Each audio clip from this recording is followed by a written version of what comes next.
Excuse you. Hey everyone. If you watched my last video, you will have known my story about my traumatic birth. And everything that I went through while I was in the hospital, while she was in the hospital.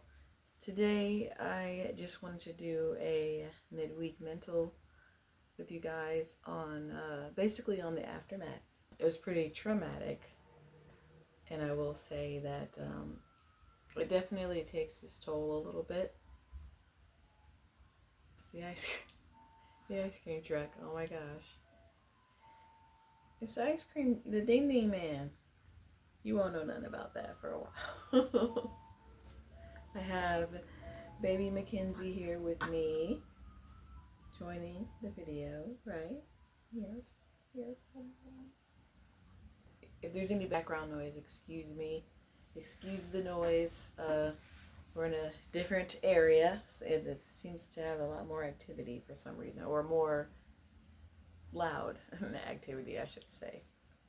But yeah, I just wanted to get on here and talk to you guys about how we're both doing. The aftermath. The aftermath. I would say overall we're doing pretty good. I think physically we're doing really good. Mentally, I know I've just been feeling kind of the weight of everything. After I got home from the hospital, I can't remember if I mentioned it in the last video or not. And if you want to see that video, I'll link it in the description box. But I can't remember if I discussed it on that one. But when I came home without her, it was really, really hard.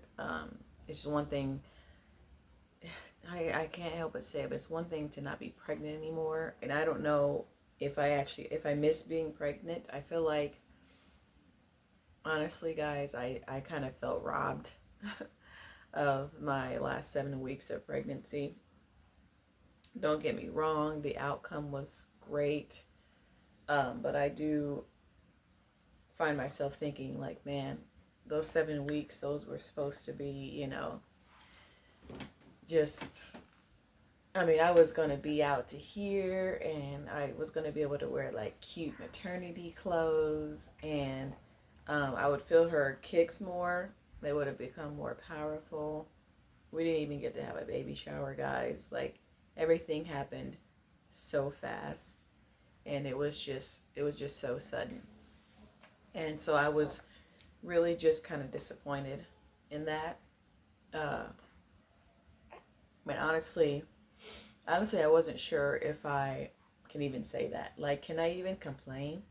My baby girl is happy and healthy, but I still find myself down about, it's like, could I have done something differently? Was it my fault? Was this always going to be the outcome? And I can't say that I'm not grateful for the outcome, because, we're alive and well.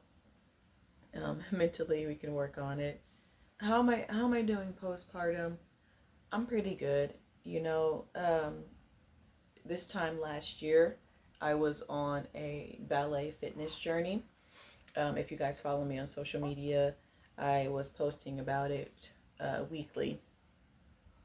I think, well, there were a couple weeks I posted, and then I posted kind of like on a month basis. But then after 2 months of doing my the ballet fitness journey, that's when I found out that I was pregnant. So the journey definitely changed, and I took it easy. Most of the time I was so tired, and nauseous, that I wasn't up to doing it anyways. Since she is quite small, since she was quite small, I was small as well. My stomach didn't grow huge. And again, I missed out on 7 weeks, so I probably could have gotten huge. Did I want to get huge? Not huge, but I really did want, I wanted to do a maternity photo shoot. I wanted to have a baby shower. I wanted to wear cute sundresses and just cute dresses in general. Cute maternity dresses in general. And I didn't get that. And I don't know, I was kind of sad about that. But again, the alternative would have been great anyways. I couldn't stay pregnant. It wasn't safe for either of us. So this is okay. As far as postpartum depression. I did a lot of research on postpartum depression, and I don't feel like it describes me, how I was feeling. I already had like a little bit of like anxiety and kind of depressive tendencies, if you will. I don't self-diagnose. I don't think that's a good idea. Um, and I do want to get therapy, maybe once I can afford it or have the time. But I wouldn't self-diagnose myself as having any certain specific condition. But I do find myself having a dark cloud over me. Even before I was pregnant, I've always had really bad anxiety and kind of felt that way, unfortunately. Um, I will say I'm a lot happier with my little bean here, but that, those feelings don't go away. I wouldn't say like not by a long shot. Just like it's not up to your partner to make you happy, it's not up to my baby to make me happy. It has to be within me, and I'm working on it. Yeah, I wouldn't say that I had postpartum depression, but I kind of do feel like I'm in a depressive state, only because my perspective has changed. Like now I have a parent's perspective, which obviously, you know, my perception of the world was not the greatest anyways. I mean, when you think of what the world's been like since 2020. Are you hungry again? Uh-oh. Uh-oh. Are you hungry again? Hmm? Okay. Okay, sorry about that. Like I was saying, my perception of the world since 2020, honestly, was already going to absolute shit. Because the world was going to absolute shit. I think I even had a Facebook status. It was kind of like a question to all the people out there. It's like, with the way the world is in this climate, would you still have a kid? And I remember one of my friends saying, she said that her brother, what was the story? She said that she wasn't going to have a kid because of the way that the world was. And her brother was just like, that's so stupid. Like, why would you deprive yourself of that happiness just because of the way the world is? Like, you can't control the world, and you won't be able to, make it the way that you see fit for your child. And she told me that story, and I was like, oh, wow. Because even I was considering not having children because of the way things were going. It just didn't, I mean, with everything with COVID and then the riots and, people were dying, and not to mention everything that are happening in schools now where, the teachers are getting with students, and it just hasn't been good. And my perception as a parent, I think about that now. It's not even how the world is going to affect me, but how is it going to affect my child? And with my child in it, how can I make it safer? And I think that's one of the things I miss about being pregnant, is that I knew where she was and I could protect her, and no one can really hurt her unless they go through me, and I think that's that's the part that's really hard. It's like, are you doing the best that you can for your kids? And you have to believe that you are. Obviously I'm a new parent, I'm a new mom, so I'm not a professional. I can't give advice, but I guess what I've just been telling myself is to just do the best you can. Raise her how you see fit, and raise her to be aware of her surroundings and to be aware of, sneaky people.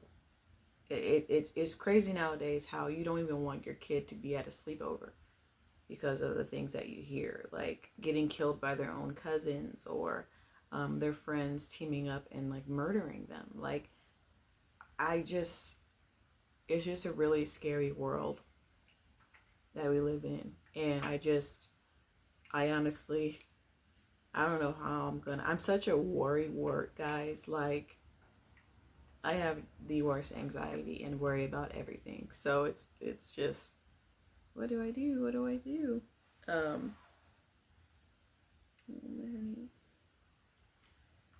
But yeah, as far as how I'm feeling mentally about everything, that's pretty much it. You know, it's like providing for my daughter. There's no way I'm putting her in a daycare because of the way the world is. And not only that, I can't even afford it.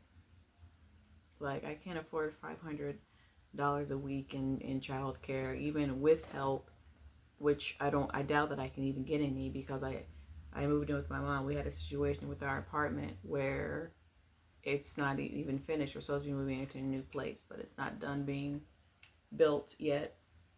And so, but we already put in our 30-day notice at the other place.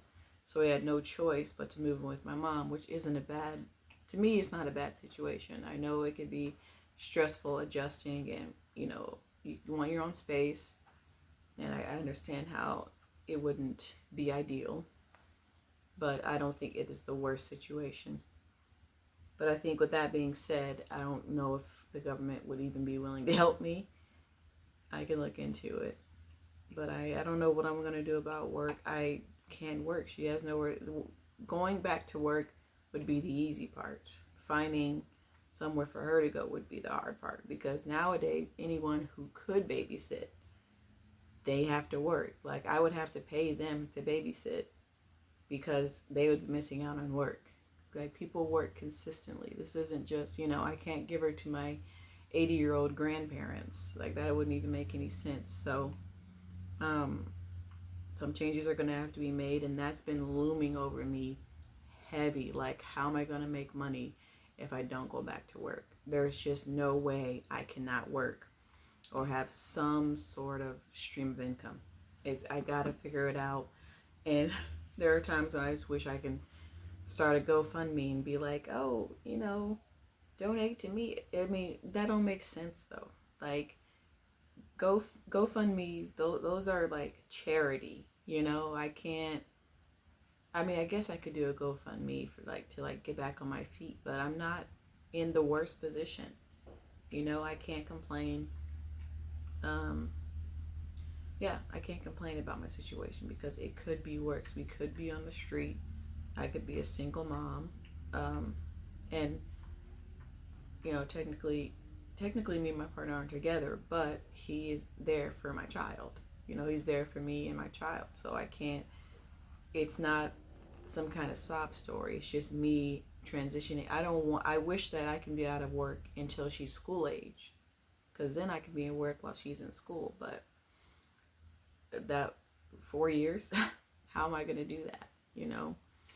There's just all these policies in place, which I get. I totally understand, but I honestly wish that there was something better that I could do. I got to provide somehow. So that's been looming over me. As far as, sorry, dog's barking. As far as me physically, I still got my little mom tummy, just a little tummy, not too crazy. Like I said, I didn't get that big. I was 7 months and people couldn't even tell that I was pregnant. The apron helped, for sure. So I did get back into working out. It's going to be a bit difficult to get back to how I was, but it's the journey. It's all part of the journey. I did experience some postpartum hair loss, you guys. Like, the way that the hair just comes out in that's traumatic in itself. Seriously, me, someone who's so obsessed with hair, it's just difficult to see all that hair come out. And the part I would say that got it the worst were my edges. Guys, this has to be everyone ever, who's ever dealt with postpartum hair loss. Why are edges the first thing to go? Those are the hardest things to grow back. It's like eyebrows. You know, the eyebrows are worse. I don't know if you guys can see, but all this was bald. And then this also goes all the way back. I don't know if you can see. It goes all the way back. And then, yep. But as you can see, I've got some baby hairs and it's definitely growing back. So that's super exciting. I will show you guys the oil that I use. I've been getting it back into scalp massages at least 3 times a week. And honestly, it's been a miracle. This was bald. Like, this was skin. You know, nothing was there. And now this is only 2 weeks later too. And I got some sprouting. I thought my follicles were dead, y'all. But I'll definitely let you guys know the oil that I use in my favorite oils video. That's coming soon. First, I think I need to do the leave-ins and the stylers. But the oils are coming. And let's see. The road to recovery, it's a journey. It's going to be a long one, but it's also not going to be impossible. Like, I will figure out what to do. You know, we're all just really just adjusting. And,